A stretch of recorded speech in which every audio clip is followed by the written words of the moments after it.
As a current Master of Theology student at Baylor University, I'm going to be explaining what it means to be saved by faith alone. I used to think God loved me because I was doing everything right. I was being a good kid. I wasn't hitting my sisters. I was going to church twice a week, 3 times on leap years. And I didn't call it pride. If you would have asked me, I would have called it obedience. But if you messed with my rules, if you messed with my moral standard, my church rightness, I got defensive. I said, bro, what are you doing? Take 2 steps back and 3 to the left. And then I read Galatians. Yeah, that book in the Bible. And I realized something pretty terrifying. See, in this season of my life, I wasn't trusting Jesus. I was trusting my spiritual resume. Galatians is basically Paul's emergency line. We see that the early church is exploding. Jews and Gentiles are all coming to know Christ. And the biggest question then becomes, well, who really belongs to God's people?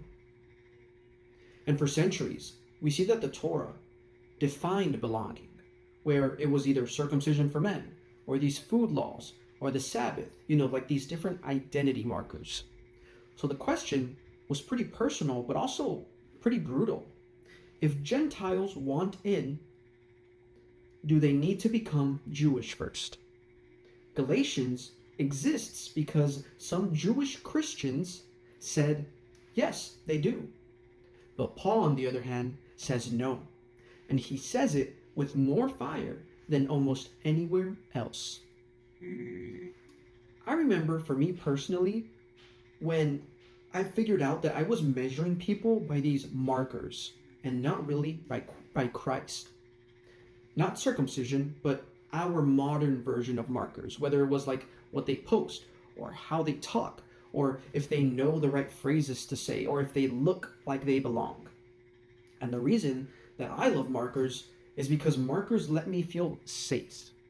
Markers let me say, I'm in, because I'm doing it right, obviously.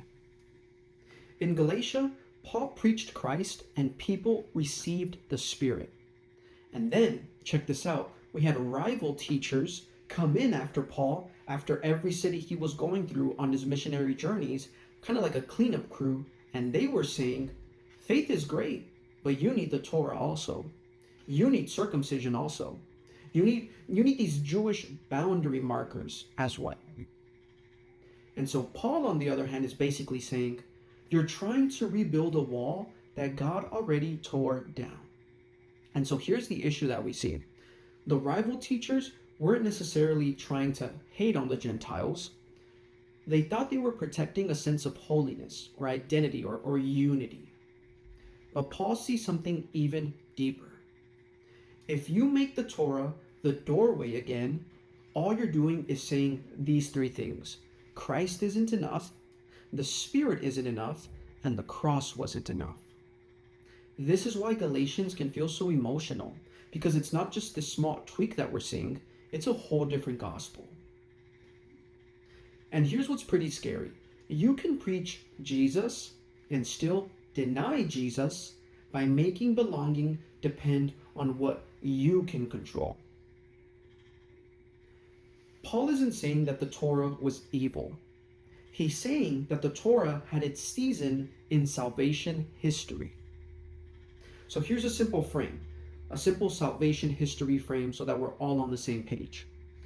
Promise to Abraham comes first, and then the Torah comes after, kind of like during an interim period, like a guardian, while humanity is coming of age. And then Christ comes, which is the fulfillment, and then the Spirit comes, which is God's life inside of God's people. So the Torah isn't the center. It's a promise fulfilled. The promise fulfilled in Christ is the center. Circumcision belongs to that in-between season, between Abraham and Jesus. And now, this is crucial. Belonging isn't proven by the knife. Belonging is proven by trust in Christ and the gift of the Spirit.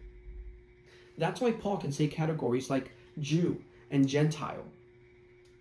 And they lose their power to define identity because the Spirit ultimately makes one family. A lot of people can read Galatians and go, well, why is Paul talking about himself so much here? Like, what's the deal, Paul? Like, what are we on? A talk show about only talking about Paul?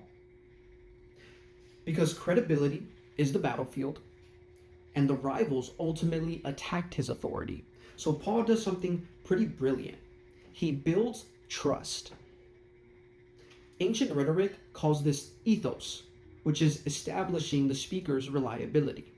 Aristotle even basically says, people follow leaders they trust. And so this is Paul's strategy, broken down super simple. He tells his story to prove three things. My gospel came from God, not humans. I'm not a people pleaser. And I didn't get my message second-handedly. He's saying, if you're choosing who to trust, look at who is actually walking straight with the gospel and not deviating from it. Now, I want to say this next part pretty carefully because this is where people can get sloppy with it. Paul isn't arguing grace is good and works are bad. Second Temple Judaism wasn't just legalism.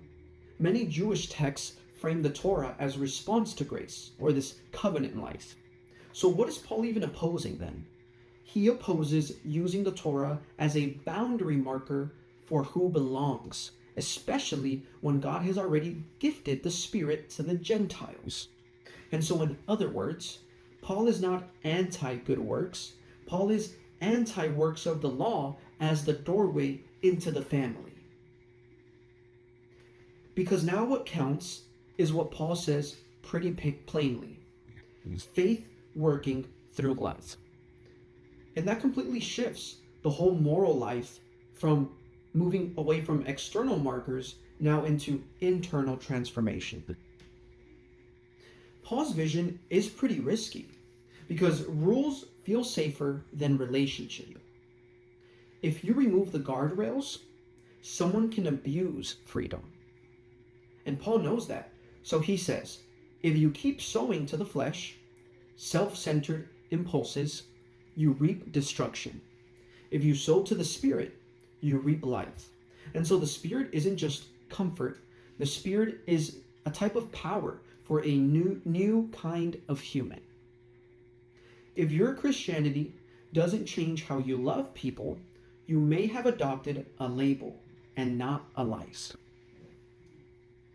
So here's this knife-edge question that Galatians throws at us.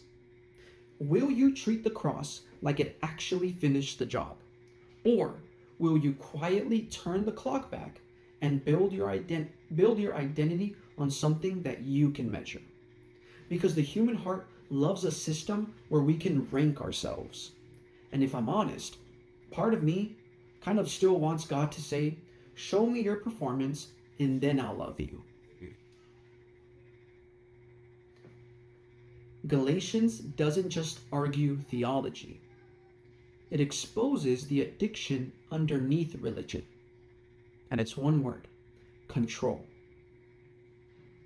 Paul says that the sign that you belong isn't by your markers.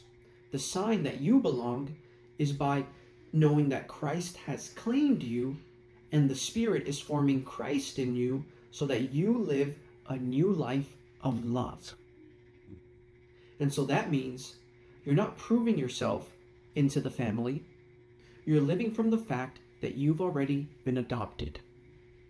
And when that finally clicks for you, you stop using rules in order to feel superior, and you start using freedom to serve. We'll catch you on the next one.